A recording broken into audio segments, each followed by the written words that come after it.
घर बैठे इधर यूनिवर्सिटी में हो? सर घर सर।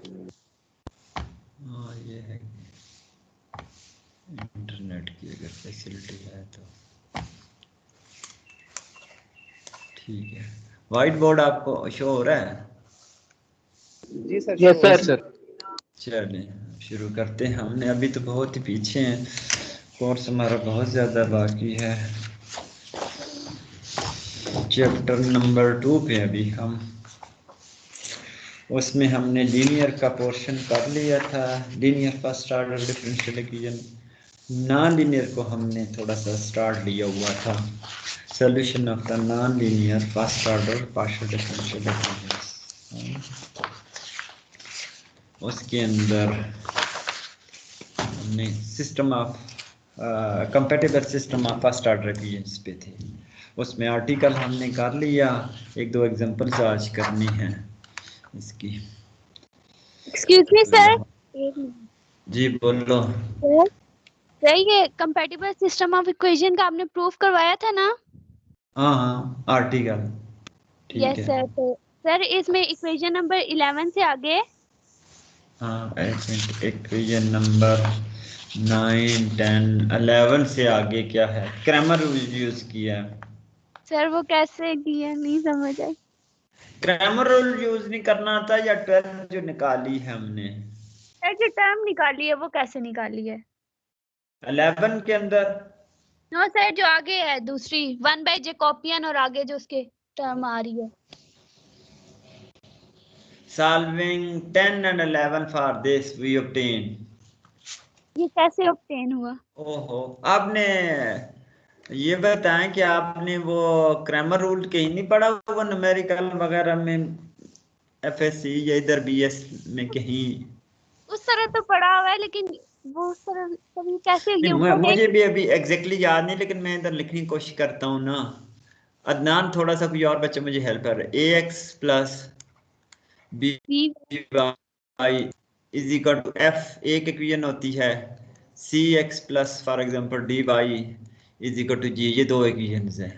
फाइन। Yes sir. इन दो को हमने हल करना है using Cramer rule by C R A.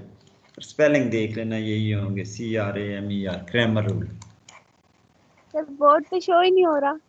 Board नहीं शो हो रहा? मैं तो शो किया हुआ है। सर हो रहा है। हो रहा है ना? आपको नहीं हो रहा? No sir. इन इक्वेशन को देखो, हमने क्या करना है कि x की वैल्यू फाइंड आउट करनी है, y की वैल्यू फाइंड आउट करनी है। फॉर एग्जांपल अलजेब्रा इक्वेशन है, ऐसी ही है ना? नहीं शो हो रहा यस आपको? सर। हो गया? सर बोर्ड नहीं शो हो रहा लेकिन ग्रामर रूल तो पता है मुझे। हाँ तो फिर उसी से ये हल करना है ना। x सर कैसे मतलब कैलकुलेट, मसलन x आपने कैलकुलेट करना है तो नीचे तो डिटर्मिनेंट पूरा इधर लिखोगे, determinant A B C D. Numerator में ऊपर क्या लिखोगी? x कैलकुलेट करने है, किसके कोफिशिएंट का f और g लिख दोगी। ठीक है, ये b और d इधर आ, इनको हल करना है ना। इनको हल इस तरह ही है ना अदनान? जी सर ऐसे ही है। सर ऐसे ही बिल्कुल। तो ये इसी तरीके से हल किया हुआ है ना। दो देखे बच्चे अलजेब्राइक इक्वेशंस हैं सिंपल, तो उनको आप ये जरूरी नहीं क्रैमर रूल से किसी तरीके से भी हल कर लें। ये दो ऊपर इक्वेशन लिखी है, इनमें से एक्स वाई हमने फाइंड आउट करना है। मतलब पहले इक्वेशन को मैं सी से मल्टीप्लाई कर देता हूँ, दूसरे इक्वेशन को मैं ए से मल्टीप्लाई कर देता हूँ, एक्स के कोफिशिएंट बराबर हो जाएंगे, सेम हो जाएंगे, दोनों को ऐड सब्ट्रैक्ट करके एक्स कैंसिल कर दूंगा, वाई मुझे मिल जाएगा। कोई भी तरीका आप यूज कर सकती हैं। तो ये क्रैमर रूल से, हाँ ये क्रैमर रूल थोड़ा आसान है। हाँ तो इस तरीके से इन दो अलजेब्राइक इक्वेशंस को देखें। इक्वेशन नंबर 10 है और इक्वेशन नंबर 11 है। 10 और 11 में जो हमें इंटरेस्ट है साई सब x plus five into Sai सब z फाइंड आउट करना है। दोनों को हल करने से दो इक्वेशंस है, एक अननोन है फॉर एग्जांपल, ये उसको आप किसी तरीके से भी हल कर सकते हो। मतलब एक में से ये साई सब x प्लस फाइव साई सब z, दूसरी टर्म उधर ले जाओ राइट साइड पे, और इसके कोफिशिएंट एफ सब क्यू से डिवाइड कर दो, यहां से ये मिल जाएगा, और दूसरे इक्वेशन के अंदर ये सब्स्टिट्यूट कर दो। किसी तरीके से भी हल कर सकती हो। कुछ समझ आ गई है? हेलो सर आ गई है, सब्स्टिट्यूट करके कर लेना। जी, आ गई है समझ। हाँ ये कर लोगे, ये कोई इतना इश्यू नहीं है। दो अलजेब्राइक इक्वेशन को में से एक अननोन कैलकुलेट करना है, क्रैमर रूल यूज करो, या दोनों के कोफिशिएंट बराबर करो, ऐड सब्ट्रैक्ट करो, या कोई और मेथड कोई भी यूज कर लो ना। दो इक्वेशन में से एक अननोन फाइंड आउट करना है, ये इतना इश्यू नहीं है। ओके सर वैसे दो मेथड तो, एक ये जो मैट्रिसेस में होते हैं ये वाले भी हैं, 3 अलजेब्रे के अंदर होते हैं, इनके अलावा भी कोई और मेथड है इसका? होंगे होंगे यार, मेथड तो बेशुमार है, हमें सारे नहीं आते हुए, एक अलग इशू है, और अवेलेबल तो होंगे लिटरेचर के अंदर। ठीक है, ओके सर। इसे मैं मिटा दूं। हमारे साथ जो लेटरल वाले बच्चे हैं वो भी अभी कोई ऑनलाइन हैं, अली हमजा एंड यस वो सर, बस। Yes yes sir. सर, मैं भी डाक्टर। हाँ वो बच्चे थोड़े से कुछ तो अच्छे हैं, अच्छे इन सेंस के रेगुलर क्लास पढ़ते हैं ना, क्लास पढ़ने से बंदा सीख जाता है, लैक न सर लैक बोर्ड ज्यादा मैटर नहीं करता, जो बंदा मेहनत करेगा वो आगे निकल जाएगा। जी क्या कह रही हो? सर बोर्ड नहीं शो हो रहा, दोबारा शेयर कर दें मैं एक बार। दोबारा दोबारा इसे खत्म करके दोबारा शेयर कर देता हूँ ना, एक मिनट। ये मैं इसे अभी खत्म कर दिया है, बोर्ड को रिफ्रेश करके शो करता हूँ, पॉसिबल है सब बच्चों को अब नजर आ जाए।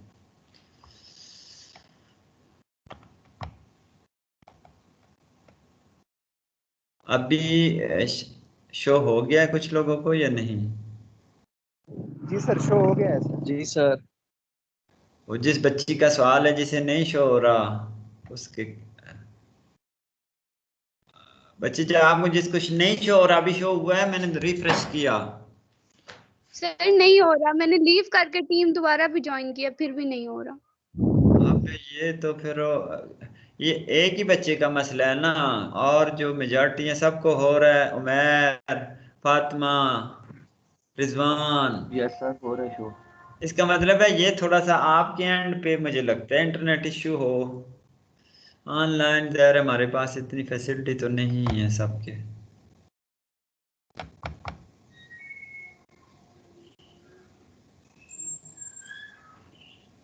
अभी भी नहीं हुआ आपको?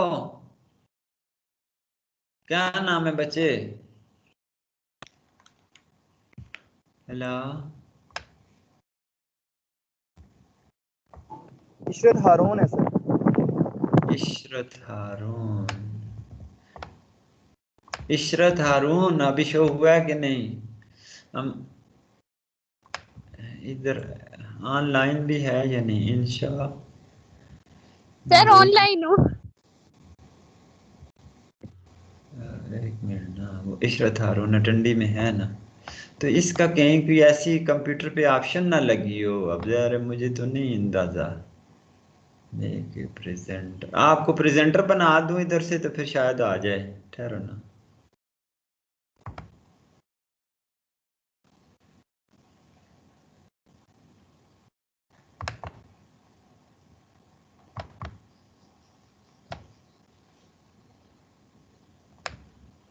अब मुझे लगता है प्रेजेंटर में आ गई है। अ, अब चेक कर लें, ये पॉसिबल है। मेरे एंड पे तो कोई मुझे इशू नहीं लग रहा, मेजॉरिटी स्टूडेंट को बोर्ड शो हो रहा है, आपको नहीं हो रहा, तो ये कोई इशू आपके कंप्यूटर या लैब मोबाइल में है।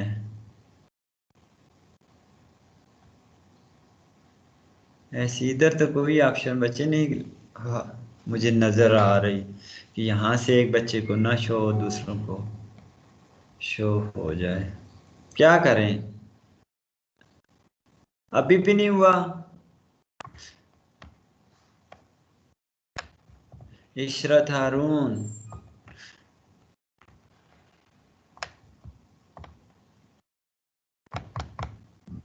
सर नहीं हो रहा, आप पढ़ाएं, चलें स्टार्ट करें। इशरत हारून,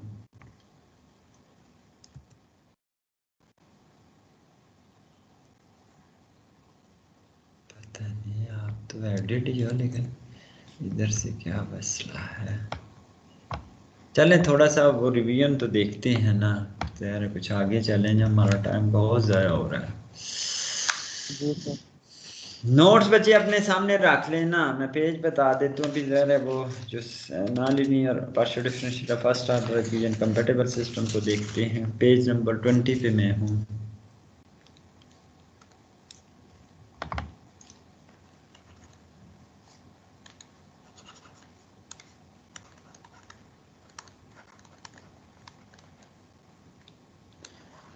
partial differential equations,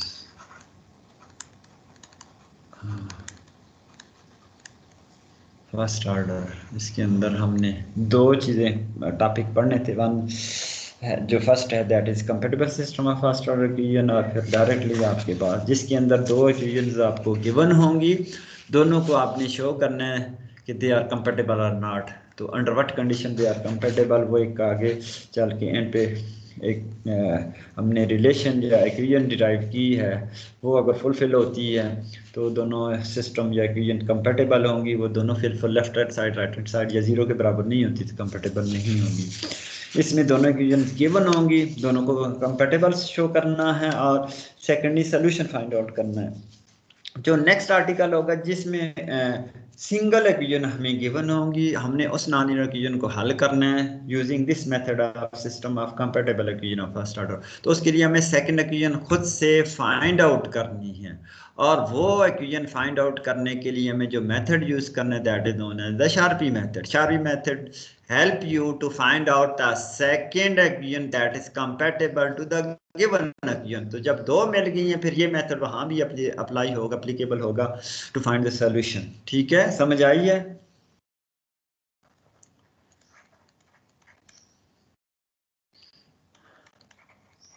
compatible system of first order equations। So we have the two equation, one is given in term of x, y, z, p, q। आपने आइडेंटिफाई कैसे करना है कि ये आपको जो गिवन चीज़ है ये इक्वेशन है या सॉल्यूशन है। इक्वेशन के अंदर p, q की फॉर्म में होंगे या derivative of z with respect to x and with respect to y involve होंगे, कांस्टेंट कोई भी इन्वॉल्व नहीं होगा। फाइन, तो वो आपकी इक्वेशन होगी, या एक कांस्टेंट इन्वॉल्व भी हो सकता है लेकिन कम से कम डेरिवेटिव p, q उसके अंदर कोई ना कोई एक हो। फॉर एग्जांपल ये आपकी फर्स्ट ऑर्डर इक्वेशन है, p q r the derivative with respect to x and y. ये यहाँ मैं लिख भी देता हूँ, partial p by partial ji by partial x is equal to p and partial ji by partial y is equal to q. तो हम अगर इंटीग्रेशन परफॉर्म करते हैं विद रिस्पेक्ट टू एक्स, इस डेरिवेटिव को एलिमिनेट करने के लिए partial ji by partial x को, तो एक कांस्टेंट आ सकता है आपके इक्वेशन में, दो नहीं आ सकते। दो जब आगे दूसरी इंटीग्रेशन हमने परफॉर्म की तो आपकी डिफरेंशियल इक्वेशन खत्म हो जाती है, डेरिवेटिव आपके एलिमिनेट हो जाते हैं, आपका सोल्यूशन आ जाता है। तो कोई ना कोई एक डेरिवेटिव इन्वॉल्व होना चाहिए तो आपको एक इक्वेशन मिलेगी। ठीक है, और जो आपका सॉल्यूशन होता है उसके अंदर कोई भी डेरिवेटिव नहीं होता, उसके अंदर एक कांस्टेंट भी हो सकता है, दो कांस्टेंट भी हो सकते हैं। जितने डेरिवेटिव आपकी डिफरेंशियल इक्वेशंस के अंदर इन्वॉल्व होंगे, जब आप उसको इंटीग्रेट करोगे you will get the constants. ठीक है, एक डेरिवेटिव को एक कांस्टेंट मिलेगा, दो होंगे तो दो कांस्टेंट मिलेंगे। आपको एक इक्वेशन ये गिवन है और दूसरी इक्वेशन फॉर एग्जांपल जी के अंदर गिवन है एक्स वाई जी पी क्यू, जस्ट नोटेशन है, तो ये आपको सेकंड इक्वेशन है। These two equation are compatible. Fine, तो कंपैटिबल की हमने आगे चल के डेरिवेशन के बाद पेज 20-21 सारा कारगर लिया हमने, जहां आपके पैफियन डिफरेंशियल इक्वेशंस आ गई। x dot curl of x is equal to 0 is the integrability of the Pfaffian differential equation. वो आगे हल करके तो हम फाइनल एंड पे एक इक्वेशंस पे आएंगे ऑन पेज 23 पे। So 1 and 2 are compatible. इधर मैं लिख भी देते हैं equations 1 and 2 are come. And writing मेरी अच्छी नहीं है, आपको समझ थोड़ी सी शायद डिफिकल्ट हो। कंपैटिबल इफ अब कंपेटेबल क्या चीज है? Compatible mean solution of equation 1 is also solution of 2 and solution of equation 2 is also solution of 1. So it means that if equation 1 and 2 share a single solution or all solution of 1 are the solution of 2 and vice versa, then equation 1 and 2 are said to be compatible. और इसको एक और आसान word में अगर मैं करूं, if every solution of equation 1 is also solution of equation 2 then equation 1 and 2 are said to be compatible. दोनों का हर सोल्यूशन जो पहली इक्वेशन का हो वो दूसरे इक्वेशन को भी सेटिस्फाई करे, हर सोल्यूशन जो सेकंड इक्वेशन का हो फर्स्ट को भी सेटिस्फाई करे। इसका मतलब दोनों इक्वेशन है डिफरेंट, सेम नहीं है, याद रखें दोनों इक्वेशन डिफरेंट हैं, लेकिन every solution of 1 is also solution of 2, that means that 1 and 2 are compatible. Fine. So if 1 and 2 are compatible, then they must satisfy this condition. Jacobian of, इसे जैसे भी आप रीड करें, मैं तो इसे ऐसे ही पढ़ते, Jacobian of f and g with respect to xp plus p, Jacobian of fg with respect to ZQ ZP plus Jacobian of, ऐसे ही पढ़ते हैं यार किसी और सब्जेक्ट में भी, Jacobian f g with respect to y q plus q Jacobian of f g with respect to z q is equal to 0। ये कंडीशन अगर फुलफिल होती है, fine, then we say that equation 1 and 2 are compatible. कि ये हम Jacobian calculate करेंगे, ये calculate करेंगे, ये कैलकुलेट करेंगे, ये कैलकुलेट करेंगे, इस टर्म को p से मल्टीप्लाई करेंगे, इस टर्म को q से। ये याद रखना आसान है, ऊपर एफ जी है, नीचे एक्स पी, जब p मल्टीपल है तो x को छोड़ दें, जी पी, इधर वाई क्यू आ गया है, अब ये q मल्टीपल है तो y को छोड़ दें, जी क्यू। याद रखना आसान है, ठीक है। Then equation 1 and 2 are said to be compatible. तो अगर कोई भी, ये तो जर्नल फॉर्म है 1 and 2 की, अगर हमें एक्सप्लिसिट इक्वेशन एफ जी में गिवन होंगी तो पहले इक्वेशन का डेरिवेटिव कैलकुलेट करेंगे जैकोबियन। सर एक को मैं एक्सप्लेन कर देती हूँ, what is meant by. For example हम इसको देखते हैं, इसके क्या मीनिंग है इन टर्म ऑफ डिटर्मिनेंट, वो नेक्स्ट पेज पे मैं लिख देता हूँ। सो विद इसी तरह दूसरे की होंगे, Jacobian of f g with respect to x से xp है ना, it mean that partial f by partial x partial f by partial p partial g by partial x partial g by partial p, ये 2x2 का determinant है। और अगर इसको ऐसे भी कुछ बुक्स में लिखते हैं, दोनों सेम है कि आप एक्सपेंड करेंगे तो फाइनल रिजल्ट सेम आ जाएगा, partial f by partial x partial ji by partial x partial f by partial p partial f partial ji by partial p. अब इन दोनों को एक्सपेंड करें तो हमें ये पता है, इनको इधर मल्टीप्लाई करते हैं, माइनस के साथ इनको इधर मल्टीप्लाई करते हैं, दिस माइनस दिस।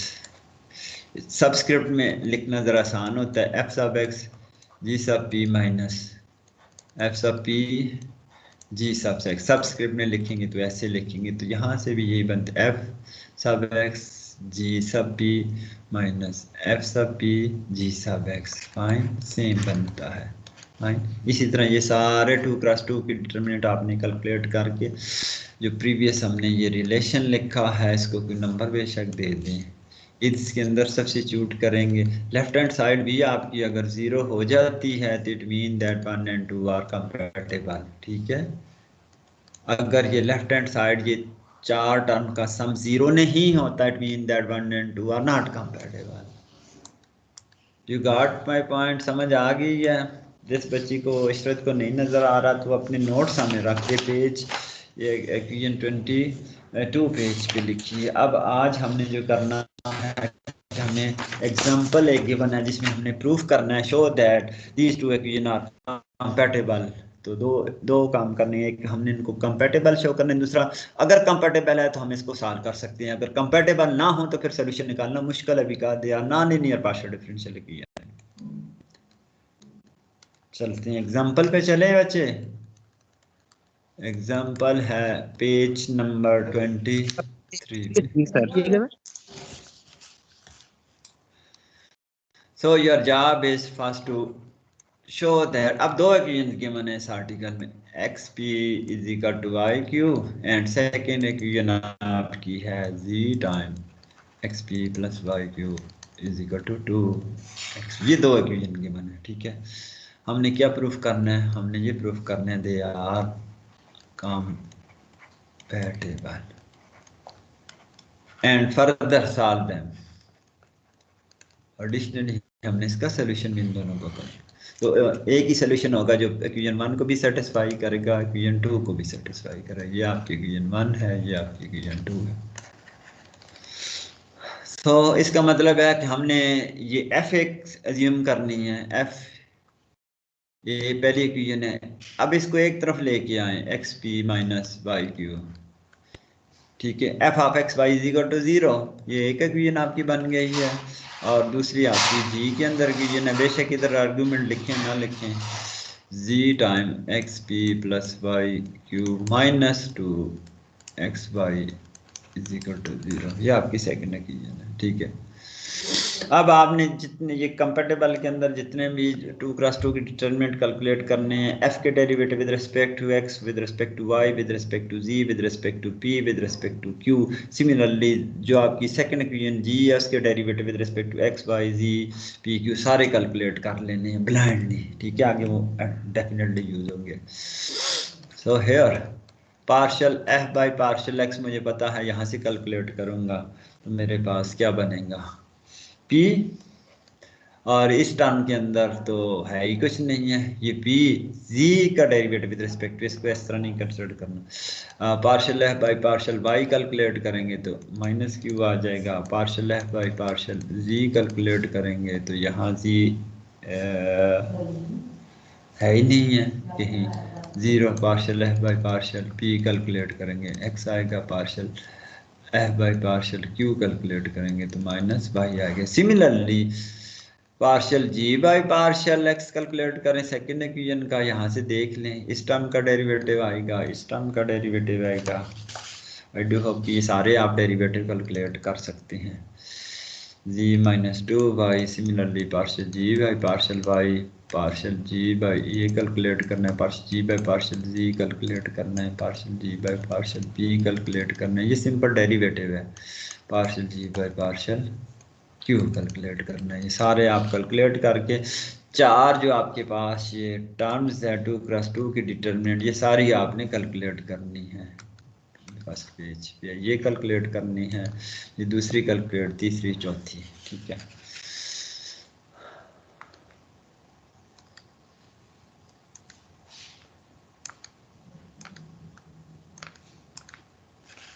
तो यहाँ से अब आपने ये सारे पार्शियल पार्शियल पढ़ते हैं, ये जैकोबियन पढ़ते हैं, Jacobian f g with respect to x p, ये कैलकुलेट कर लेंगे, ठीक है। ये कैलकुलेट कर लेंगे, मैं इधर लिख देता हूँ partial f by partial x, partial f by partial p, partial ji by partial x, partial ji by partial p. So plug in the value in, ये डेरिवेटिव प्रीवियस पेज पे आपने कैलकुलेट की हैं। Partial f by partial x p के बराबर है, partial f by partial p आपके पास एक्स के बराबर है, partial ji by partial x आपको कैलकुलेट किया हुआ है, पी जी माइनस 2y, और partial ji by partial p is equal to x. अब ये 2x2 का डिटरमिनेंट आप इसे एक्सपेंड करें तो x P G minus x P, इसके इधर एक्स पी जी, ये माइनस वाला आ गया, प्लस 2 एक्स वाई, ये कैंसिल आउट आ गया तो आपका ये रिजल्ट 2 एक्स वाई इस फॉर्म में आपको एक्स, ये पहली टर्म का। सिमिलरली यू कैन कैलकुलेट, अब ये कर लेंगे इतना partial Jacobian f g with respect to z sir, आगे कर लेंगे सर। हाँ, ये कैलकुलेट किया तो मेरे पास जो है अब इसमें इसने इक्वेशन भी यूज कर सकते हैं। फॉर एग्जांपल फर्स्ट इक्वेशन आपको कहती है x p is equal to y q. Simplification के लिए जिन रिलेशन को आप यूटिलाइज कर सकते हो, फाइन यू विल गेटिंग इस टर्म का रिलेशन आपको बन रहा है minus 2x square p Jacobian of fg with respect to yq आपको मिल रहा है minus 2xy and Jacobian of इधर ही मिला fg with respect to zq x y p plus y square q. Now utilize these all values of the determinant into equation star, ठीक है, using in asterisk we get, ठीक है। तो आपको पहली term ये है, इसकी वैल्यू लिखनी है डायरेक्ट, फाइन 2xy, दूसरी टर्म को p से मल्टीप्लाई करना है, p से मल्टीप्लाई करके ये टर्म आई थी शायद माइनस 2x स्क्वायर, बुक वाले डायरेक्ट की हम देख लेते। तीसरी टर्म आपके पास ये है माइनस के साथ ही है 2x y, third fourth term का आपने q से मल्टीप्लाई करना है x y p plus y square q is equal to. अब लेफ्ट हैंड साइड पे ये काफ़ी सारे एक्सप्रेशन आएंगे, इनको आपने सिंप्लीफाई करना है, fine using the above two equations को यूज करते हुए। Or this can be written 2xy, ये आ गया minus 2x square for example p square, और ये आपको माइनस 2xy प्लस इनको करेंगे तो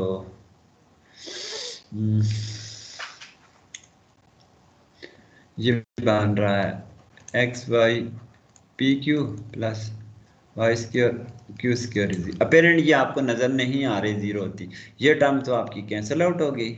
अब इनको आपस में कैंसिल आउट करना है तो आपको ये इक्वेशन को यूज़ करना है x p is equal to y Q. तो यहाँ से भी ये आपके minus 2x square P square plus x p, you can write this as y q, इसको आप वाई क्यू ऐसे लिख सकते हैं। Now utilize y q is equal to x p, इसकी जगह आप एक्स पी लिख देंगे, इधर आप एक्स पी लिख देंगे, इधर आप एक्स पी लिख देंगे। तो इन टर्म को जब आप सिंप्लीफाई करेंगे तो ये आपके पास minus 2x square P square, और ये आपको ये बन जाएगा एक्स स्क्वायर पी स्क्वायर, और ये भी आपको बन जाएगा X square into P square. इन दोनों को इकट्ठा करोगे तो ये ट्वाइस हो जाएगा, ये कैंसिल हो जाएगी। It mean that 0 is equal to 0, so 1 and 2 are compatible, ठीक है। सर इसकी जगह पी क्यों लिखे? उस इक्वेशन को यूज करना है ना सिंप्लीफाई करने के लिए। जो आपकी ये रिलेशन है ना, ये आपकी फर्स्ट इक्वेशन है x p is equal to y q, ये लिख सकते हो, एक्स पी को वाई क्यू से रिप्लेस कर सकते हो, दोनों बराबर है। इक्वेशन को यूज किया, इक्वेशन 1 को यूज कर सकते हो, इक्वेशन 2 को यूज कर सकते हैं फॉर सिंप्लीफिकेशन के लिए। अली हमसे बात करें, ओके सर, ठीक है। इक्वेशन जो आपकी गिवन इक्वेशन है ना, उनको आप यूज कर सकते हो। ये आपकी इस इक्वेशन को, ये इक्वेशन 1 आपको बताती है x p is equal to y Q, तो जहाँ एक्स पी का रिलेशन उसकी जगह वाई क्यू रिप्लेस कर सकते हो, जहाँ वाई क्यू उसकी जगह एक्स पी कर सकते हो। और अगर इस तरह का रिलेशन आपका पूरी टर्म के अंदर आ जाते हैं G time x P plus Y Q, तो आप उसको 2xy से रिप्लेस कर सकते हो। समझ आ गई है ना, इक्वेशन को आपने यूज करना है फॉर सिंप्लीफिकेशन। अब ये पहला पार्ट हमने कर लिया है, दूसरा पार्ट अब ये है कि हमने इन दो इक्वेशन को सॉल्व भी करना है।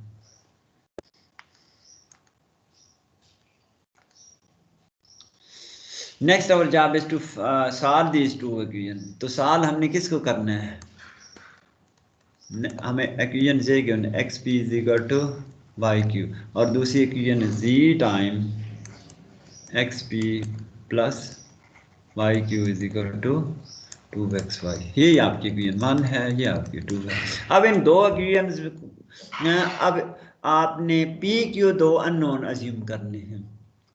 We need to solve these two equation for P and Q।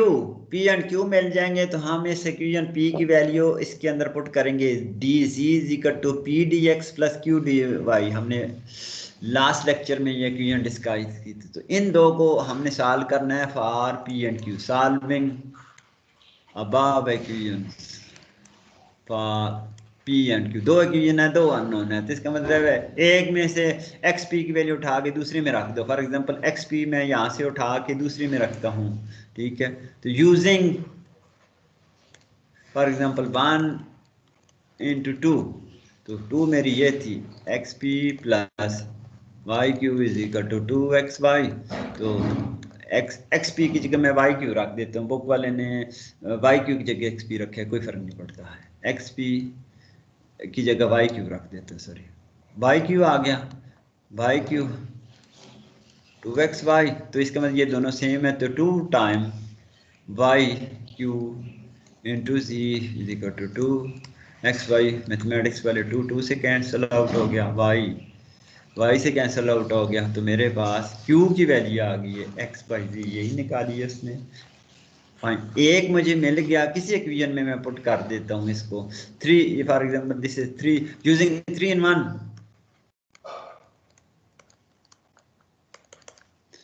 तो वहां से मुझे xp is equal to y q की वैल्यू, वाई अपनी जगह, क्यू की वैल्यू यहाँ से सब्स्टिट्यूट कर देता हूँ x/z। अब ये आपके पास इधर से x इधर से कैंसिल आउट हो गया, you will getting value of p to be y/z। Ali Hamza समझ आ गई है? ये आपकी ये नंबर 4 होगी, यही निकाली इसने y/z। अब ये पी क्यू की वैल्यू मिल गई, तो अब उठा के आपने इनको यूज करना है इस इक्वेशन में। So using 3 and 4 in this equation dz is equal, ये आपने याद रखी p dx plus q dy। तो यहाँ p की वैल्यू आप उठा के रखते y/z dz dx plus q की वैल्यू आप x/z dz। अब z वेरिएबल है, इस ये सॉल्वेबल फॉर्म में होनी चाहिए। This can be written as d z into d z y d x plus x d y. ये इक्वेशन आपकी d by of x y के बराबर है। इसको डिफरेंशियल को खोलें तो y constant d x plus x constant d y इसके बराबर है। अब इसको इंटीग्रेट करें, so integrating this will give you z square by 2 is equal to x y plus some constants c1। तो यहाँ से अब आपका इसी फॉर्म में छोड़ दें या इसे इधर कर लें, तो this is your solution, this is your answer. ठीक है, आप ये चेक कर सकते हैं, ये पहली इक्वेशन को भी सेटिस्फाई करता है। दूसरी which is one parametric solution. First order equation थी दोनों, फर्स्ट ऑर्डर को आप इंटीग्रेट करते हैं तो एक constant one parameter family of solution आपको मिलता है। ये इसका सोल्यूशन है। Any question up to here? Exercise अब आपने हल करनी है पेज 25 पे फ्यू क्वेश्चंस हैं, इसके अलावा भी कहीं से आप हल कर सकते हैं। जी ये d से p d of x। जी सर ये जो हमने dz की इक्वेशन ली है ना, जिसमें हमने वैल्यूज पुट की हैं, ये इक्वेशन कहाँ से आई है? ये पिछला आर्टिकल नहीं पढ़ा, उसमें डिराइव की थी ना, वो पैफियन डिफरेंशियल इक्वेशन का कोई चक्कर डाल के हमने ये आर्टिकल पढ़े ना, कंपेटेबल सिस्टम के अंदर P निकाला, Q निकाला, P Q इक्वेशन नंबर 4 देखे ना पेज 20 पे। These two equations are integrable if phi d x plus i d y minus d z is equal to 0। तो उनको ही ठीक करके लिखा है। फाई आपका P के बराबर आता है साई। सोल्यूशन 4 में देखें ना, फाई आपका P के बराबर है, साई आपका Q के बराबर है। इसी इक्वेशन में हमने पुट किया है ना, उसको डी जी को उधर ले जाओ तो इधर बच जाता है phi d x plus psi d y, और फाई आपका P के बराबर है, साई आपका Q के बराबर है। four are integrable under this condition. Equation 5 page 21 पे गिवन है, समझ आ गई है? जी सर।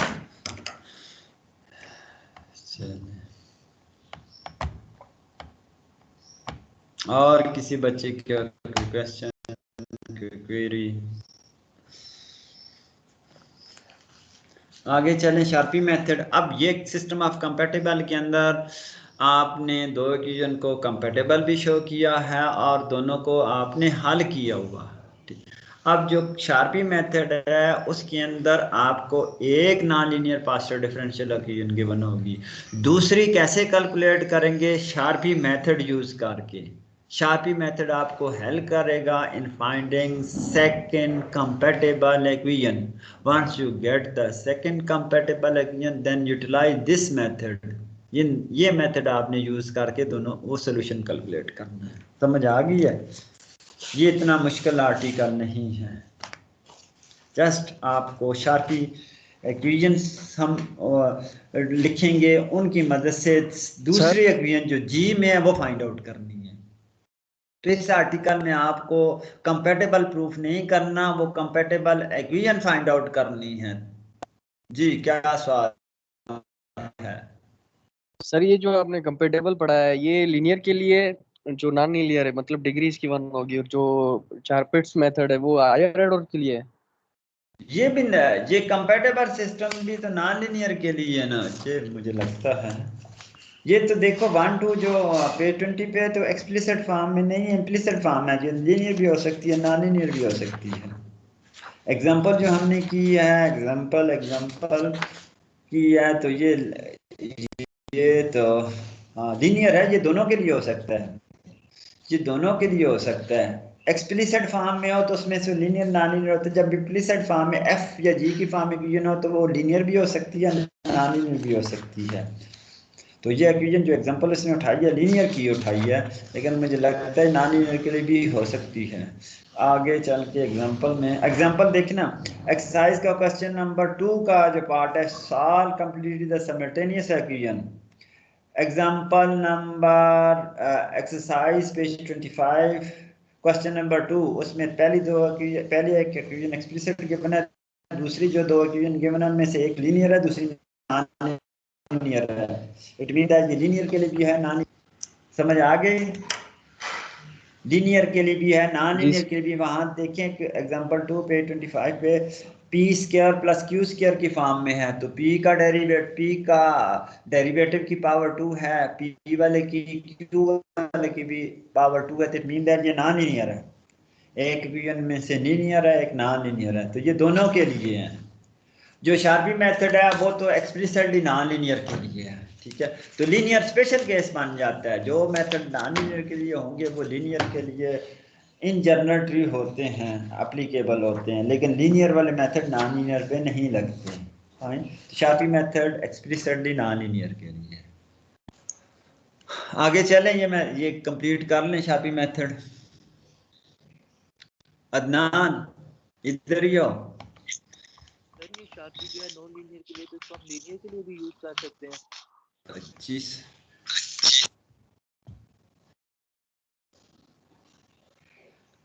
30 लोग हैं। उमर किधर चले गए? चले आगे थोड़ा से चले। हाँ सर ये जो शार्पी मेथड है सर ये नॉन लीनियर के लिए है ना हमारे पास, तो इसको हम फिर लीनियर के लिए भी यूज कर सकते हैं। हाँ लीनियर के लिए तो आसानी से यूज हो सकता है, नॉन लीनियर वाले मेथड लीनियर पे लग जाते हैं इन जनरल, लेकिन लीनियर के लिए हमें एक आसान मेथड अगर पता है तो हम मुश्किल मेथड में क्यों जाएंगे? लीनियर के लिए हमें आसान मेथड गिवन है, ठीक है? हम मुश्किल मेथड से हल करने की कोशिश क्यों करेंगे अगर हमें एक आसान मेथड अवेलेबल है? अगर उनसे ना हो तो मेरा ख्याल है नॉन लीनियर को भी ये शार्पी मेथड टैकल कर सकता है। जो शार्पी मेथड के अंदर इक्वेशन गिवन है उनकी एक्सप्लिसिट फॉर्म नहीं है, इम्प्लिसिट फॉर्म है, तो वो लीनियर भी हो सकती है, एफ की फॉर्म में लिखी हो या जी की फॉर्म में, वो इक्वेशन नॉन लीनियर भी हो सकती है। एक्सप्लिसिट फॉर्म में आप आइडेंटिफाई कर सकते हैं कि ये इक्वेशन आपकी लीनियर है या नॉन लीनियर है। इम्प्लिसिट फॉर्म में, एफ की फॉर्म में तो आपको नहीं पता चलता वो लीनियर है नॉन लीनियर है। जनरल फॉर्म है ना, यस सर। ये दोनों पे चल जाएगा। चलें कोशिश करते हैं इसे। Next is CH।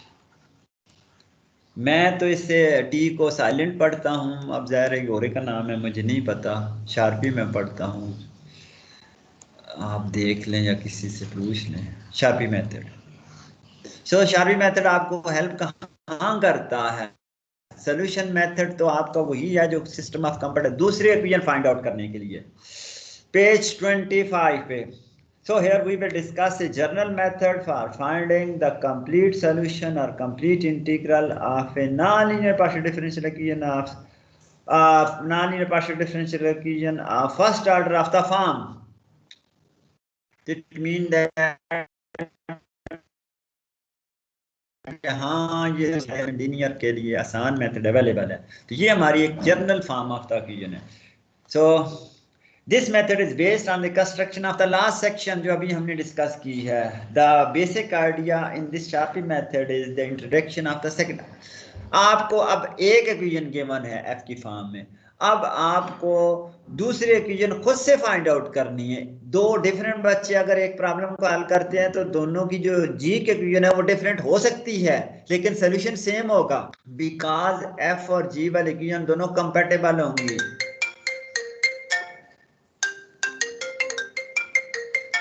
एक मिनट होल्ड करें, ये मैं कॉल रिसीव कर लूं।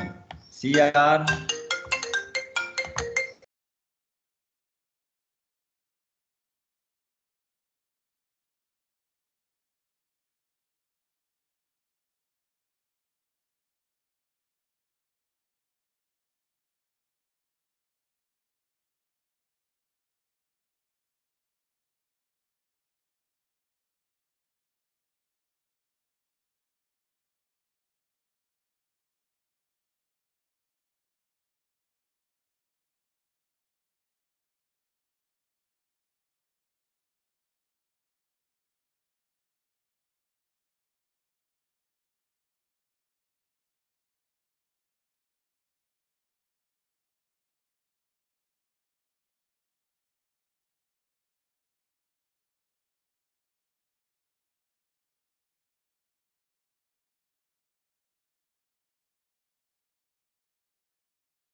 अदनान वो मैं बस कॉल रिसीव कर ली, अब आ जाते हैं आप लोग इधर ही है ना, ठीक है। अब शार्पी मेथड का आइडिया मैं आपको बता रहा था। शार्पी मेथड में आपने इस इक्वेशन 1 को हल करना है लेकिन आपको अब सेकंड इक्वेशन अननोन है, नहीं नोन, ठीक है, आपको नहीं पता।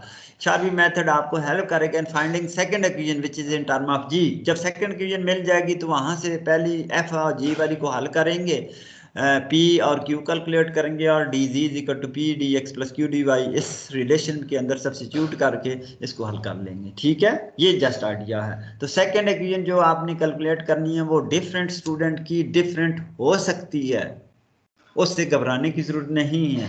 एक बच्चे की डिफरेंट है दूसरे से तो कोई फर्क नहीं पड़ेगा, लेकिन सोल्यूशन दोनों का सेम आना चाहिए इन पे, because every solution of first equation is also solution of 2। So the basic idea is to introduce the second PDE equation. Here we need to introduce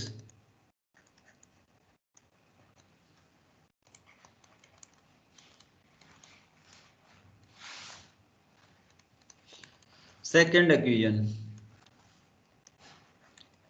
of the form given नहीं होगी g of x y z p q is equal to 0। ये equation आपको given होगी, ये equation आपकी unknown होगी। तो अब आपने क्या करना है, ये इक्वेशन फाइंड आउट करनी है with the help of the Charpit method, ठीक है। सो इस इक्वेशन के अंदर एक और ब्यूटी होगी कि इसके अंदर एक कांस्टेंट्स भी इन्वॉल्व होगा, ठीक है, आर्बिट्ररी कांस्टेंट्स भी इन्वॉल्व होगा, वो मैं लिखना भूल गया। So containing an arbitrary constant, solution नहीं है, दो कांस्टेंट आएंगे तो ये दोनों एलिमिनेट हो जाएंगे। तो ये इक्वेशन आपने फाइंड आउट करनी है। सो अब इन दोनों पे रिस्ट्रिक्शन क्या है, these two equation 1 and 2 must be compatible so that solving 1 and 2 we get value of p, any function of x y z और a का फंक्शन होगा, and any q which is any function of x y z और a का, ये हमने find out करने हैं, ये हमने निकालने। जब ये मिल जाते हैं पहले स्टेप में, दूसरे स्टेप में हमने उठा के इस p d x plus q d y के अंदर पुट कर देनी है, ठीक है। ये मेरा सेकंड स्टेप होगा। फाइंड, पहला इन दो को मैं हल करके पी क्यू फाइंड आउट करना है। पी क्यू जब मिल जाती हैं तो इस इक्वेशन के अंदर मैं सब्स्टिट्यूट करूंगा, तो यहाँ से इसको इंटीग्रेट करने, इस फॉर्म में नहीं छोड़ना। अगर आप इसको इंटीग्रेट नहीं कर सकते, it mean that you are not able to obtain the solution, solution तक आप नहीं पहुँच सकते, ठीक है। तो ये इंटीग्रेबल फॉर्म होनी चाहिए, इंटीग्रेट होनी चाहिए। फाइन, इसको इधर नहीं छोड़ना, डेरिवेटिव की फॉर्म में d x d y d z की फॉर्म में नहीं छोड़ना, बल्कि इनको डिफरेंशियल को एलिमिनेट करके एक रिलेशन आपने फाइंड आउट करना है in term of x y z and a b. इसको सवाल आपने करना है capital x y z a और बी की फॉर्म। तो ये आपको सोल्यूशन मिलेगा, जो कि इस इक्वेशन 1 का सोल्यूशन भी होगा और 2 का सोल्यूशन भी होगा। अब ये सेकंड इक्वेशन जो हमने फाइंड आउट करनी है, ये कहाँ से करनी है, उसके लिए हमें ये मेथड हेल्प करेगा, sharpy method.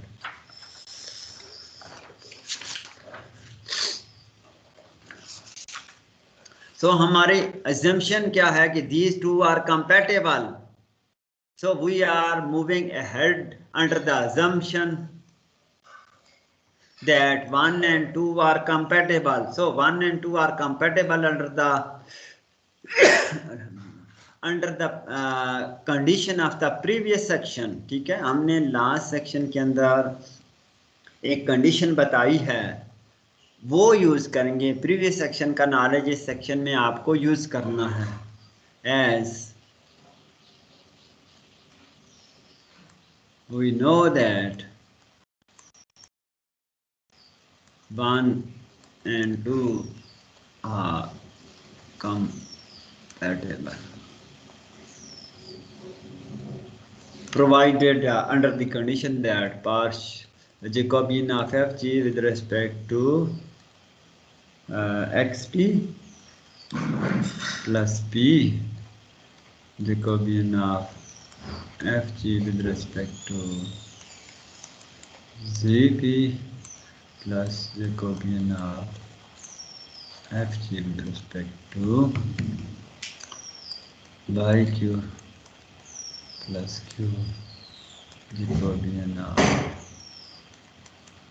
fg with respect to zq is equal। अब इन सब को आप जब एक्सपेंड करते हो, फॉर एग्जांपल इसको एक्सपेंड करते हो, तो f सब x g सब p माइनस f सब p g सब x, similarly p as it is, तो इधर आपके इसका एक्सप्रेशन आएगा, इधर आपका इसको एक्सपेंड करेंगे 2 क्रॉस 2 डिटर्मिनेंट को, इधर आप इसको एक्सपेंड करेंगे, पी क्यू मल्टीप्लाई करेंगे। तो आपने क्या करना है, अब जो आपके derivative of f and g with respect to p and q है, ये कोफिशिएंट आएंगे। मसलन एफ सब पी जिन टर्म के अंदर यहाँ आ रहा है, यहाँ आ रहा है, यहाँ, वो इकट्ठी करनी है। जिन टर्म के कोफिशिएंट आ रहा है एफ सब क्यू, उनको इकट्ठा करना है। जिनमें इस तरह पी वाली चीज़ें लादा रखनी है। तो इनको इस इक्वेशन को रीअरेंज करना है आपने, rearranging the whole expression. So rearranging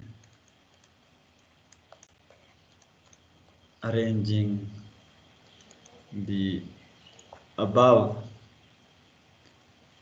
equation we obtain। जब रीअरेंज करेंगे तो देखिए मेरे पास f सब p कोफिशिएंट के अंदर एक ही टर्म आती है, partial g by partial x, वो एक अलग है हमने निकाल ली है। f सब q वाली टर्म मैंने अलग कर ली, जिनका कोफिशिएंट जिनके अंदर ये टर्म आ रही है partial g by partial y। जो आपके g अननोन है, g के derivative with respect to x, इस तरह आप कह सकते हैं g के derivative with respect to x अलग करने हैं, g के derivative with respect to y अलग करने हैं, फिर g के derivative with respect to z अलग करने हैं। इधर कोफिशिएंट आ जाएगा p f सब p प्लस q f सब q। ये पहला डेरिवेटिव g का विद रिस्पेक्ट टू x अलग लिख लिया, दूसरा डेरिवेटिव g का with respect to g unknown है y के विद रिस्पेक्ट टू अलग रख लिया, तीसरा डेरिवेटिव g का विद रिस्पेक्ट टू z आता है, इसके अलग लिख दिया। चौथा डेरिवेटिव मेरे पास जो आ रहा है g का, वो with respect to x y z p q आते हैं, f सब x प्लस p f सब z partial g by partial p आ गया, ये डेरिवेटिव अलग लिख लिया। और नेक्स्ट डेरिवेटिव मेरा g का विद रिस्पेक्ट टू q आते हैं, उसको मैंने अलग कर दिया, रीअरेंज किया है मैंने टर्म्स को। f सब g पार्शियल g बाई पार, क्यों अलग g के डेरिवेटिव में कर रहा हूं कि g मुझे अननोन है, g मैंने फाइंड आउट करना है इस इक्वेशन से। अब ये आपके इक्वेशन नंबर 6 है ऑन पेज 27 पे। Fine, using the compatibility equation को मैंने एक्सपेंड किया है, एक्सपेंड करने के बाद मैंने टर्म्स को इस तरह अरेंज किया है कि g का derivative with respect to x एक जगह एक टर्म आ गई, g का derivative with respect to y दूसरी टर्म आ गई, g का derivative with respect to z को अलग लिख लिया, g का derivative with respect to p की टर्म को अलग लिख लिया, और g का डेरिवेटिव विद रिस्पेक्ट टू क्यों अलग लिख लिया कि g अननोन है, दूसरे की फिक्र नहीं करनी है, f आपको नोन है, f सब p आप कैलकुलेट कर सकते हो, f सब q आप कैलकुलेट कर सकते हो, f सब x कैलकुलेट कर सकते हो, f सब y कैलकुलेट कर सकते हो, f सब z कैलकुलेट कर सकते हो, f के सारे डेरिवेटिव कैलकुलेट कर सकते हो, g के डेरिवेटिव नहीं कैलकुलेट कर सकते बिकॉज g स्टिल आपको अननोन है। तो g के जितने भी डेरिवेटिव x y z है वो टर्म मैंने अलग लिख लिया। तो ये मेरी इक्वेशन g के अंदर डेरिवेटिव की फॉर्म में, which is a linear first order partial differential equation for unknown g। ठीक है, g के अंदर ये लीनियर है, ये डेरिवेटिव भी लीनियर पड़ा हुआ है, ये डेरिवेटिव भी लीनियर पड़ा हुआ है, ये डेरिवेटिव भी लीनियर पड़ा हुआ है, ये डेरिवेटिव भी लीनियर पड़ा हुआ है, ये derivative, so which is a linear equation in unknown g। अब इसको आपने लीनियर इक्वेशन को हल करने के लिए हमने पहले वो कौन सा मेथड यूज किया था अदनान?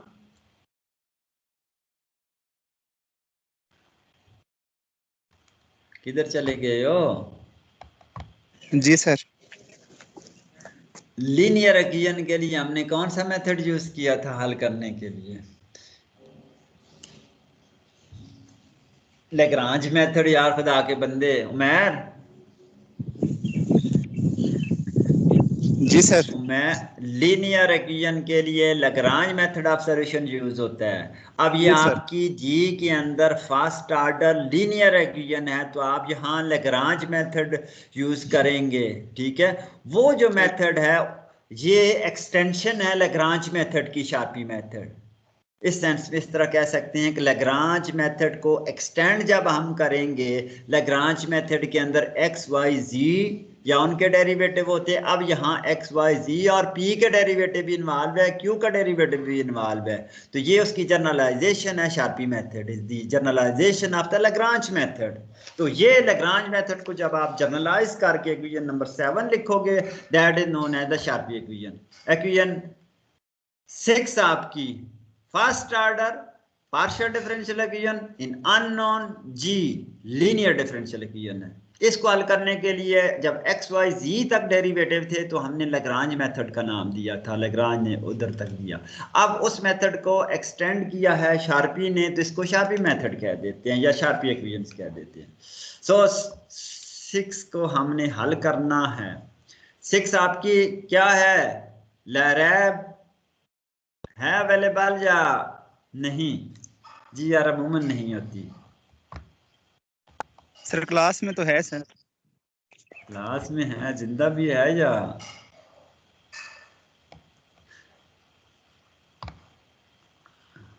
और कोई स्टूडेंट थोड़े से लैरैब है तो सही, लेकिन चले कोई नहीं, ठीक है चले कोई नहीं, खैर और स्टूडेंट रिस्पॉन्ड कर दे। अब 6 जो इक्वेशन नंबर 6 है, linear first order partial differential equation है in unknown G including having the derivative of g with respect to x with respect to y with respect to z with respect to p and with respect to q, p q वाले derivative आप खत्म कर दें तो Lagrange method आपका बन जाता है। समझ आई है? इसको हल करने के लिए हम शार्पी मेथड या शार्पी इक्वेशन लिखेंगे। सो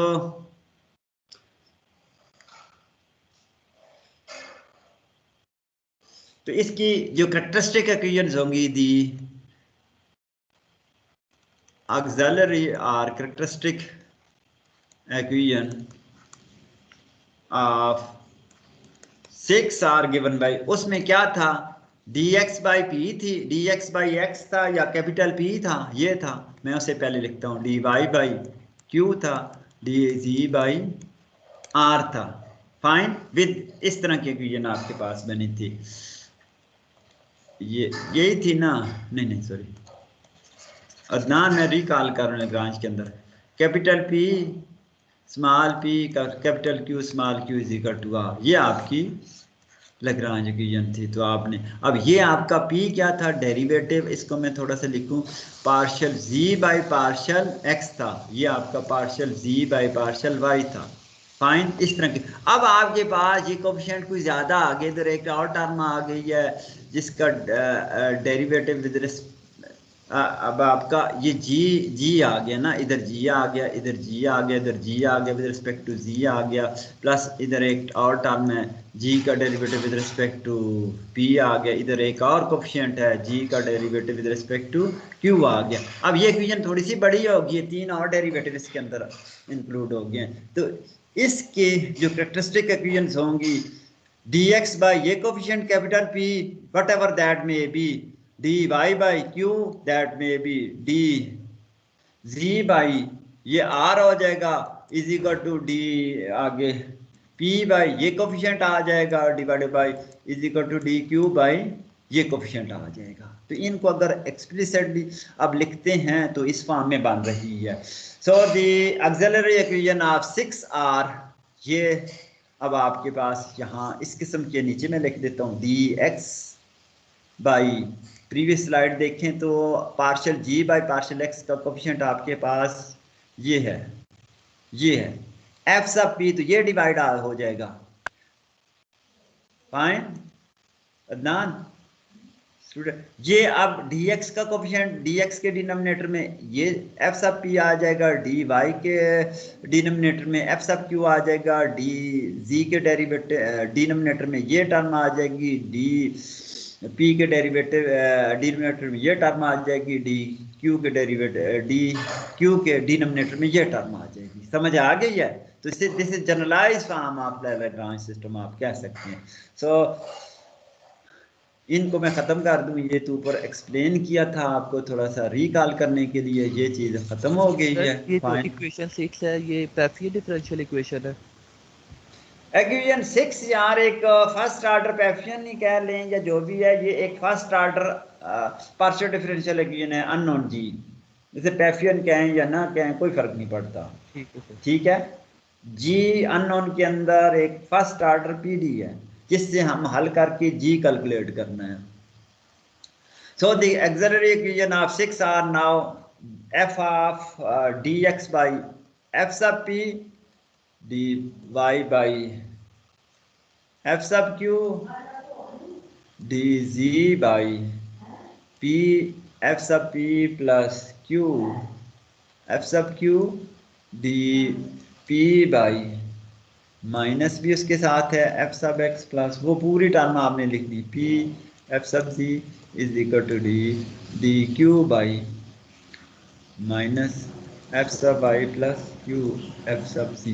ये इक्वेशन अब आपको मिलेगी। ठीक है, ये टर्म आप खत्म करते हैं पी क्यू वाली तो आपका वो प्रीवियस चीज बन जाती है। So these are known as Charpit equation. अब इनको लैग्रांज इक्वेशन नहीं कहते, शार्पी ने ये चीजें आगे वाली एक्सटेंशन दी तो these are known as Charpit's equation. अब इनको आपने हल करना है, पहली दूसरी टर्म को, पहली तीसरी को।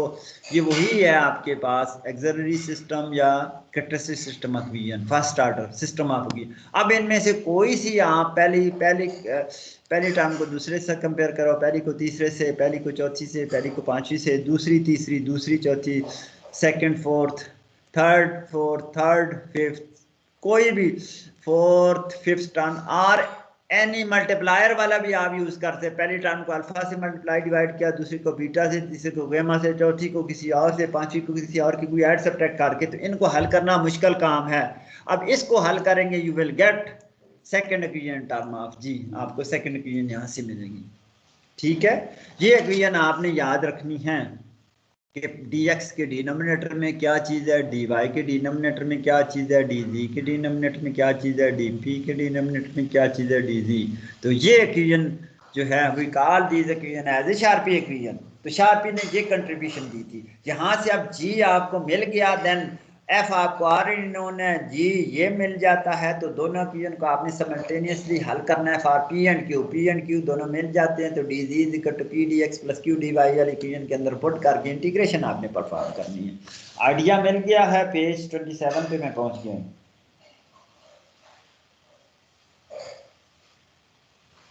आगे चलूं अदनान?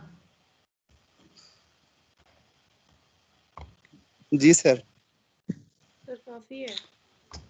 काफी नहीं है सर काफी है, देखिए सर। खुदा की बंदी, काम भी करना है। आधा सेमेस्टर गुजर गया है, क्लासेस 5-5 6-6 हुई हैं। एग्जांपल मैं करता हूँ, एक एग्जांपल करना है बस, खत्म है ये। ठीक है, ठीक है सर, एक एग्जांपल करने हैं बस, ये खत्म है टॉपिक। एग्जांपल कर रहा हूँ पेज 28 पे। अभी तो 20 मिनट पड़े हैं, 15।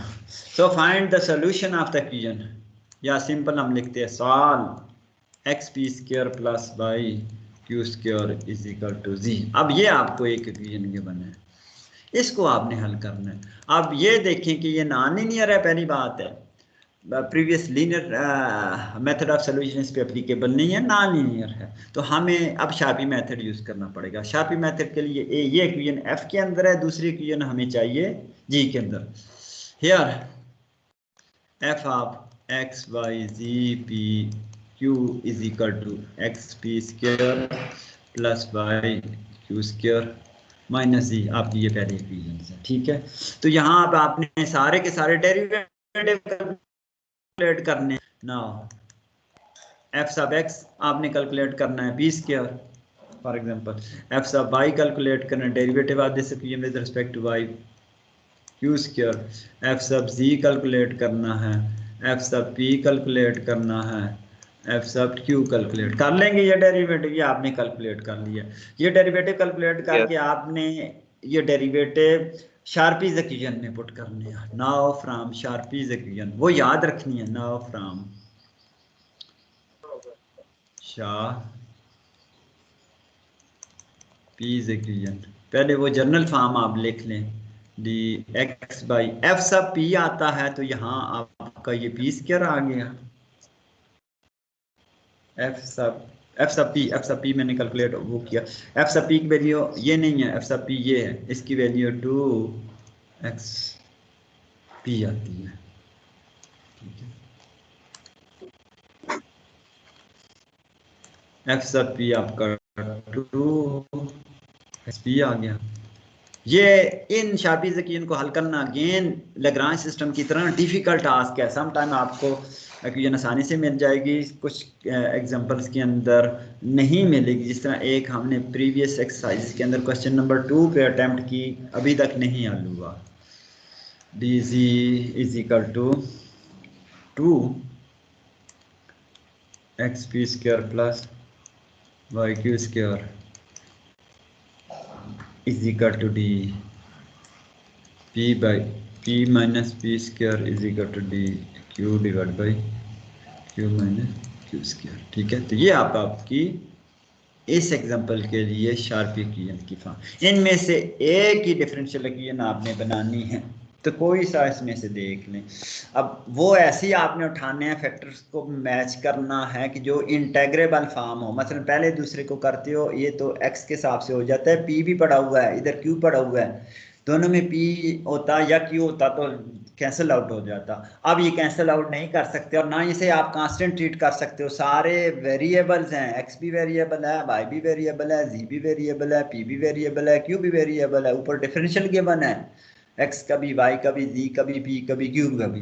तो यहाँ ये नहीं करना अली हमजा, कहीं इनको कांस्टेंट ट्रीट कर लो। Ali Hamza okay sir. हाँ, कांस्टेंट ट्रीट करोगे तो गलती कर पाए तो इस आपने हल करना है। तो इसने क्या किया, पहले इक्वेशन को p से मल्टीप्लाई p² से मल्टीप्लाई किया और डिवाइड किया, और फिर जो फैक्टर नंबर 4 है उसको 2xp से मल्टीप्लाई किया, नोमिनेटर को डिनोमिनेटर को। तो now from these equation I will get, कोई और भी पॉसिबल है कॉम्बिनेशन बन जाए, लेकिन सिंपलेस्ट आपने बनानी है, मुश्किल नहीं बनानी। p dx plus 2xp dp is equal to p² x²। अब ये एक ऐसी फॉर्म है जो डिनोमिनेटर है, ऊपर नोमिनेटर में इसका डेरिवेटिव गिवन है, तो नेचर लॉ की फॉर्म में इसका सोल्यूशन आ जाता है। ये है, इसको डेरिवेटिव कैलकुलेट कर तो p एज इट इज, ये क्या है, नहीं ये नीचे x² नहीं है, x है ना, p as it is derivative, ऊपर डिफरेंशियल गिवन है इसका dx, और x as it is derivative of p 2p into dp। तो ये आपका नोमिनेटर में d या p² x है। ये कैसे आया, ये आपने सोच के बनाना है, यही तो बनाना मुश्किल है। यही तो जिस तरह लैग्रांज सिस्टम में मल्टीप्लायर है ना, कि आपने क्या किया है कि फॉर एग्जांपल अल्फा की वैल्यू, अब अल्फा इधर आपने p² का अल्फा, आपने अल्फा किधर गया था, अल्फा की वैल्यू फॉर एग्जांपल अल्फा इसका होता है, तो अल्फा आपने p² सेलेक्ट कर दिया, बीटा गेमा डेल्टा ये कह लें, पता नहीं इसे डेल्टा कैसे लिखते हैं, सिग्मा कह दें। मल्टीप्लायर वाला सिलसिला है कि इसको आप अल्फा से मल्टीप्लाई डिवाइड करेंगे, इसको बीटा से मल्टीप्लाई डिवाइड करेंगे, इसको गेमा से मल्टीप्लाई डिवाइड करेंगे, इसको फॉर सिग्मा से मल्टीप्लाई डिवाइड करेंगे, इसको किसी और टिल्डा से या किससे कोई और सिंबल इधर आ जाएगा ना, कैसे होता है, कोई अल्फ़ाबेट बता दो, कोई और इधर देना, इधर गेमा 1 कर दे गेमा। तो इनको ऐड सब्ट्रैक्ट करके आपने ये चीज बनानी है। तो यहाँ से ये 2xp, ठीक है, गेमा एस, ये इसकी वैल्यू यहाँ से ऐड सब्ट्रैक्ट किया तो कुछ चीज़ें कैंसिल आउट होके आपको इंटेग्रेबल फॉर्म में आ गई है कि ये आपके पास डिनोमिनेटर में जो टर्म है उसका नोमिनेटर में डेरिवेटिव है, तो हम इसका इंटीग्रेट हम कर सकते हैं, अदरवाइज नहीं। फाइन, तो इसका इंटीग्रेशन मतलब है नेचर लगा p² x²। दूसरी तरफ भी आपकी ऐसी ही टर्म बन रही है, ये इतना सीधा नहीं है, ये इस इक्वेशंस की इंटीग्रेशन, इनको हल करना डिफिकल्ट टास्क है। इसी तरह जिस तरह आपने लैग्रांज सिस्टम को हल किया था, ये जी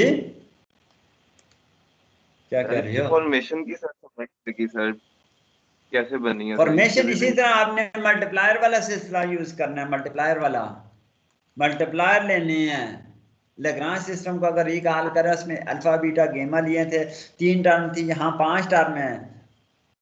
इनको alpha 1 beta 1 alpha 1 alpha 2 beta 2 इस तरह कुछ कह दें। मल्टीप्लायर वाला रूल यूज करना है, कोई और आपको इनमें से एक ही डिफरेंशियल इक्वेशन बना के हल करनी है आपने। फाइन, तो यहाँ से ये नेचुरल आएगा p square x is equal to natural आएगा क्यू स्क्वायर वाई प्लस से कांस्टेंट सी आ जाएगा। तो इनको आप जब लिखोगे p square x plus is equal to q square y plus constant, तो ये आपकी सेकेंड इक्वेशन आएगी। ये आपकी इक्वेशन 2 आएगी, g of x y ji p q आपकी है p square x minus q square y. इधर कांस्टेंट इधर लेके आ जाए या ना भी लें, उसको उधर जम कर दें, जो मर्जी कर दे, से फर्क नहीं पड़ता। So once you got the second equation, तब प्रीवियस सेक्शन को यूज करना है कि 2 को और 1 को हल करना है। P के लिए P आपको solving 1 and 2 for P and Q, तो P की वैल्यू आपको मेरी A जी value 1 plus a x power 1/2 इस तरह Q आपको मिलेगा। जब ये दोनों मिल गया, you need to plug in the value of P and Q into this equation D is equal to PD। ये आप PDX प्लस QD, ये आपको जो इक्वेशन 2 है वो फाइंड करने में डिफिकल्टी होगी, उसके लिए आपको प्रैक्टिस की जरूरत है। So this is the Charpit method to find the solution of given. इस पेज में दिखा देता हूँ आपको, ये आ गया। सेकंड इक्वेशन फाइंड आउट करने के लिए शार्पी इक्वेशन यूज होंगी। पहली बात है शार्पी इक्वेशन को आपने याद कर देना है और फिर इनको यूज करके ये जी वाली इक्वेशन फाइंड आउट करनी है। जी वाली इक्वेशन एक दफ़ा मिल गई है, दोनों को सिमल्टेनियसली हल करके पी क्यू कैलकुलेट करने हैं। पी क्यू वंस आपको मिल जाते हैं तो आप d z is equal to p d x पे क्यू डी वाली इक्वेशन के अंदर पुट करके उसको इंटीग्रेट करना है। एग्जांपल आप 2 खुद देख लें, समझ आ गई है। आगे उसके स्पेशल एक्सरसाइज करनी है और स्पेशल केसेस है। स्पेशल केसेस के अंदर कहीं एक्स वाई मिसिंग है, कहीं जी मिसिंग है, कहीं पी क्यू मिसिंग है, उसके स्पेशल केसेस है शार्पी इक्वेशन, उनको जस्ट रीड आउट कर लेते। ये चैप्टर आपका पेज 36 पर तक मैंने खत्म कर दिया। Any question any query? इसके लिए बच्चों आपको प्रैक्टिस करनी पड़ेगी, याद करने से नहीं है कि एग्जाम के अंदर ऐसी इक्वेशन आएंगी जो नोट से हट के होगी, तो उसके लिए आपको सोच के करना पड़ेगा या फिर दूसरे का इंतजार करना पड़ेगा। जी ओके सर। सर ये जो आपने सॉल्विंग 1 and 2 की है, P is equal to AZ by 1 plus, ये कैसे है सर? नोट्स में दोबारा रिपीट करो सर। ये जो सॉल्व कर रहे हैं 1 और 2 को, P और Q की वैल्यू मिल रही है, कहाँ से आ रही है सर? P क्यू को किसी तरीके से आप हसाल कर लें, इन दो को एक में से P की वैल्यू निकाल के दूसरे में पुट कर दें। देखो ये इक्वेशन 2 है ना, इसमें P square x is equal to q square y plus constant है। P की वैल्यू यहाँ से कैलकुलेट करो, x को डिवाइड कर दो, फिर स्क्वायर रूट ले लो, दूसरे इक्वेशन के अंदर P की वैल्यू पुट कर दो। हाँ, एक में से P बचे निकालना है या Q दूसरे में सब्स्टिट्यूट करना है। ठीक है सर। कोई भी आप मेथड, जिस अलजेब्राइक इक्वेशन आप हल करते हो ax plus B Y is equal to 0, तो cx प्लस डी वाई, तो एक्स वाई आपने कैलकुलेट करना है, एक में से x निकाल के दूसरे में सब्स्टिट्यूट करते थे, y की वैल्यू आ जाती है। लेकिन अब आपको थोड़ा सा एफर्ट्स करनी पड़ेंगी कि ये शार्पी इक्वेशंस को हल करना इतना आसान नहीं है जब आपका क्वेश्चन अननोन होगा। फाइन, उसके लिए आपको मेहनत की ज़रूरत है कि मैं अल्फ़ा बीटा गेमा टिल्डा डेल्टा क्या लूँ कि मेरे पास वो इक्वेशन इंटेग्रेबल फॉर्म में हो, इसको मैं इंटीग्रेट कर सकूँ। किसी भी एक्स वाई जी पी क्यू को आप कांस्टेंट नहीं ले सकते, सारे के सारे वेरिएबल है, ऊपर डिफरेंशियल पड़े हुए हैं, d x d y d z d p या डी क्यू, सारे वेरिएबल है। फाइन, अगर आप एक को कांस्टेंट ले लेते हो तो आप गलती करेंगे, आपका रिजल्ट आंसर गलत आएगा। ठीक है, और any question Adnan? No sir. Female student question नहीं करती, पता नहीं आती भी नहीं है। जिया ने समझाया हुआ है कि क्लास नहीं पढ़नी। सर जरा स्लाइड नंबर 2 निकालिए। सर मैं आई हुई हूँ, क्लास में हूँ। सर वो क्लास में ही है जी यार। अच्छा यस अच्छा, सर, आपने मुझे टीम्स में ऐड, सर आपने मुझे टीम्स में ऐड ही नहीं किया हुआ। मैं चेक कर लूंगा। वैसे मैंने तो जो मुझे लिस्ट डिपार्टमेंट से 50 स्टूडेंट्स की मिली थी वो सारे मैंने ऐड किए। ये 5-6 बच्चे अदनान ने पॉइंट आउट किए थे, ये नहीं थे, फिर भी मैं जी देख सर। लूंगा, इनको दोबारा ऐड कर दूंगा। सम टाइम हो सकता है कि मैंने ऐड किया सर। कंप्यूटर में इंटरनेट के एरर की वजह से वो बच्चा ना हुआ हो, फिर भी मैं जी चेक कर लूँ। Slide sir. नंबर जी सर। 2। Yes sir. जी सर। ये स्लाइड नंबर 2 पे मैं चला गया हूँ। ये सर ये पूछना था कि आपने सेकंड लिखा है मेरे डिटर्मिनेंट, ये किस तरह हाँ, लिखा है जरा तो बता दो। ये वाला, नहीं सेकंड वाला ये सर, इक्वल के बाद वाला। ये दोनों सेम है ना, स्क्वायर मैट्रिक्स नहीं डिटर्मिनेंट है। आप ऊपर एफ पूरे के derivative with respect to x लिखें या एफ जी दोनों के विद रिस्पेक्ट टू एक्स लिख दें। यहां देखो पहले में मैंने दोनों में रो के अंदर एफ रखा हुआ है, नोमिनेटर में डिनोमिनेटर डेरिवेटिव चेंज कर रहा हूं with respect to x and with respect to y. दूसरे में मैंने ऊपर जो नोमिनेटर में चीज रखी है ना वो चेंज कर रहा हूं, डेरिवेटिव सेम रख रहा हूं। एंड पे आंसर दोनों में सेम आता है, आप कम्यूट कर सकते हो, इससे कोई फर्क नहीं पड़ता, डेफिनेशन है, रिजल्ट सेम है। ये 2x2 का डिटर्मिनेंट है। समझ आई है? अच्छा ये सर जिस ये तरीके से दोनों, आप याद कर ये लें, दोनों जिस तरीके से, दोनों ठीक हैं, दोनों ठीक हैं, सर कहने का मतलब है ये दोनों इक्वल हैं बेसिकली। दोनों इक्वल है ना। जिस तरह हम पता नहीं आप ये पढ़ते हो ना, a dot b is equal to b dot a. एक बच्चा कोई सपोज आपको एक वेक्टर ए गिवन है, दूसरा वेक्टर बी गिवन है, उनका डॉट प्रोडक्ट कैलकुलेट करना है, तो यहाँ से कोई रिजल्ट आता है। आप ये करते हो, मैं करता हूँ b dot a, result same आता है। ये कम्यूटेटिव होते हैं, हमें पता है dot b is equal to b dot a, तो कोई भी आप लिख दो, कोई फर्क नहीं पड़ेगा। सही है? Okay sir. ओके हाँ, तो ओके। ये एक डेफिनेशन ये है, दूसरी दोनों बराबर है तो कोई फर्क नहीं पड़ता, लिख सकते हैं। चले अब क्लास सर हमारी ये जो थर्सडे को है। Page number slide sir number page बता दो। 20 सर पेज 28 में जो इक्वेशन नंबर 2 है उसमें हमने 2 को ऐड करके फिर हमने कंपेयर किया है दोनों को। पेज नंबर 28 पे इक्वेशन नंबर 2 जो है, जी ठीक है। सर। अब देखिए 1 और 2 को हमने हल किया हुआ है ना, 1 और 2 को हमने हल किया बच्चे। P square x is equal to a q square y 2 के अंदर है, ऊपर भी x p square is equal to, जैसे ऊपर से ये एक्स पी स्क्वायर की वैल्यू कैलकुलेट करके इधर पुट कर दो, वो तो आप किसी तरीके से कर सकते हो। फॉर एग्जांपल मैं इधर जाता हूँ, मैं बताता हूँ।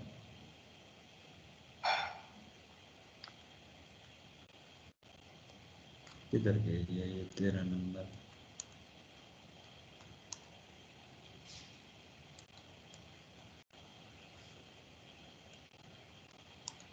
ये है ना एक इक्वेशन आपके पास, x p square plus Y q square is equal to जी।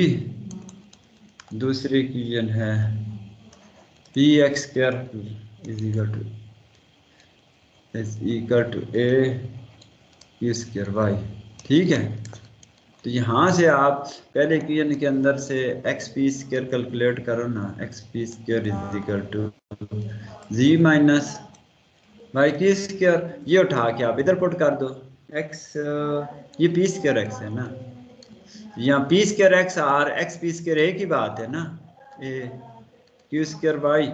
यहाँ से ये वैल्यू उठा के मैं इधर रख देता हूँ इसकी जगह, इस इक्वेशन की जगह एक्स पी स्क्वायर की वैल्यू है g minus y q square is equal to a q square y, और सर यहाँ मैंने से इस ऊपर जो है जो p square dx plus 2xp dp, sir आपने जो ऊपर वाली इक्वेशन बनाई है जिसको हमने इंटीग्रेट करना है, तो सर उनमें से जो हमारे पास अबव इक्वेशन है उसमें हमने वैल्यूज पुट करने के बाद 2 को ऐड करके कंपेयर कर देना है हमने। आप ये कह रही हो कि ये जो पी 1 2 से पी क्यू कैलकुलेट किया या नीचे नहीं सर, दोबारा? जिसको हमने इंटीग्रेट कराना है ना, हमने खुद ही जो देख के बनाना है उसमें सर। ये d z is equal to p d x plus q d y. Yes sir, आपने dx और dp को ऐड किया है या कंपेयर किया है? ये इसकी बात कर रही हैं?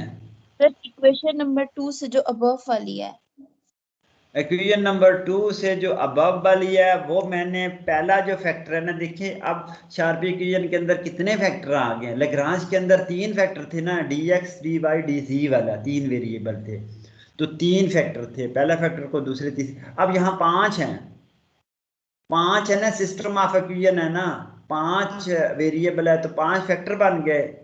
एक डिफरेंशियल dx, दूसरा dy, तीसरा dz, चौथा dp, पांचवा dq।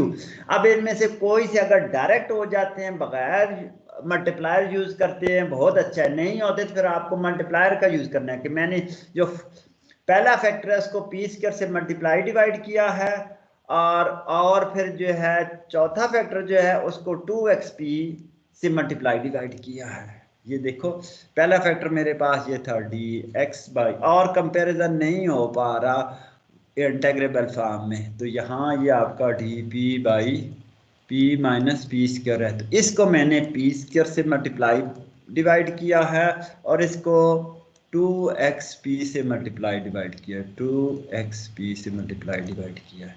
फिर दोनों को मैंने ये किया है कि दोनों को ऐड कर दिया है,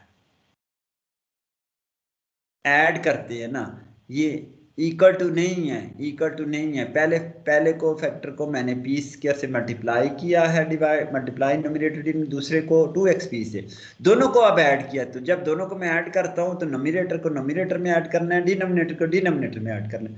तो यहाँ से ऊपर वाला फैक्टर तो आ गया पी स्क्वायर dx, ऐड करने का आपने इंडिपेंडेंटली पहले फैक्टर को मल्टीप्लाई न्यूमरेटर डिवाइड करना है, दूसरे को इंडिपेंडेंट मल्टीप्लाई करना है, फिर ऐड या सबट्रैक्ट करना है जिससे डिनोमिनेटर आपका सिंप्लीफाई हो जाए।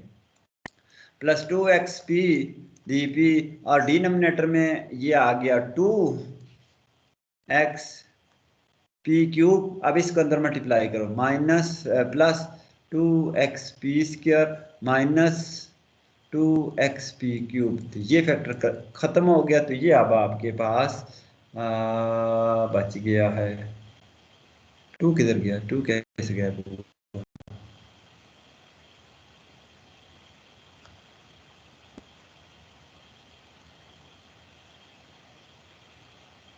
2 किधर चला गया,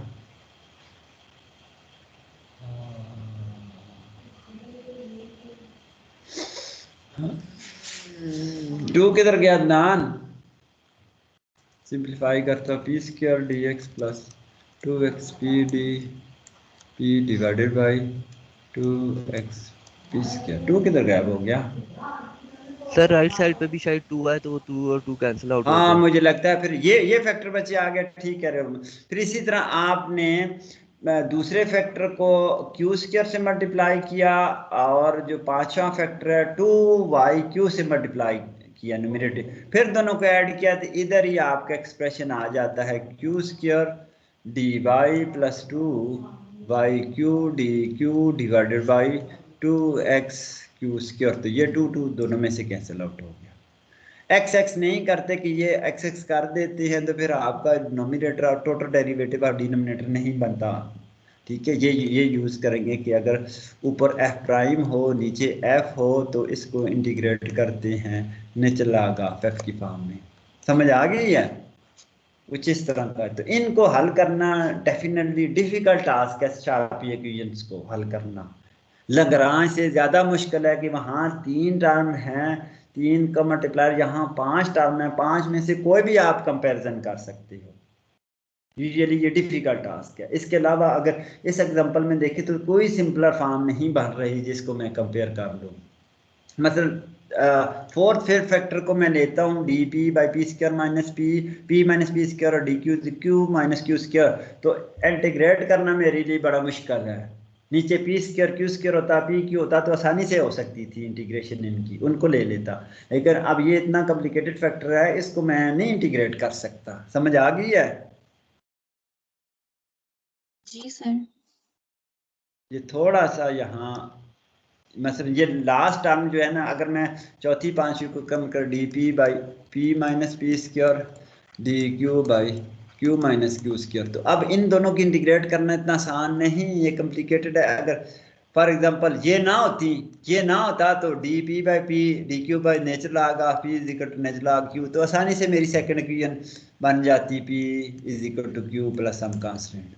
या ये ना होता, इधर पी स्क्वायर होता, इधर क्यू स्क्वायर होता, ये फैक्टर ना होता, d P by minus p square is equal to d Q by minus q square, minus cancel out हो गया, इसको मैं ऊपर ले जाता minus two p d p is equal to minus two q d q, तो p power minus one is equal to q power minus one plus some constant, ये मेरी दूसरी इक्वेशन बन जाती। अगर सिंगल फैक्टर कंपेयर करने से आप इंटीग्रेबल फॉर्म में आ जाते हैं तो बहुत अच्छा है, नहीं आते तो फिर मल्टीप्लायर आपको यूज करना पड़ेगा।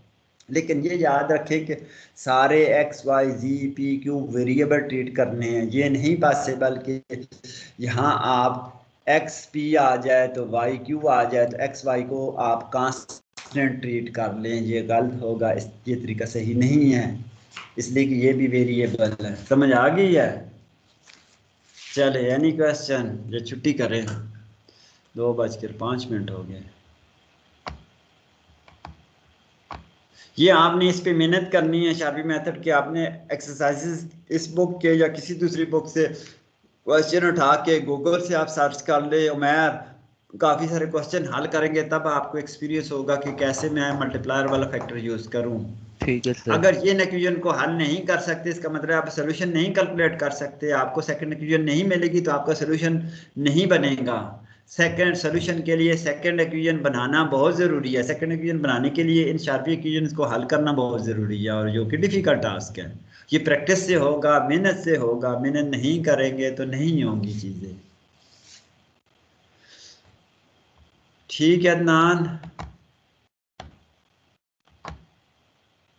any other question from any student?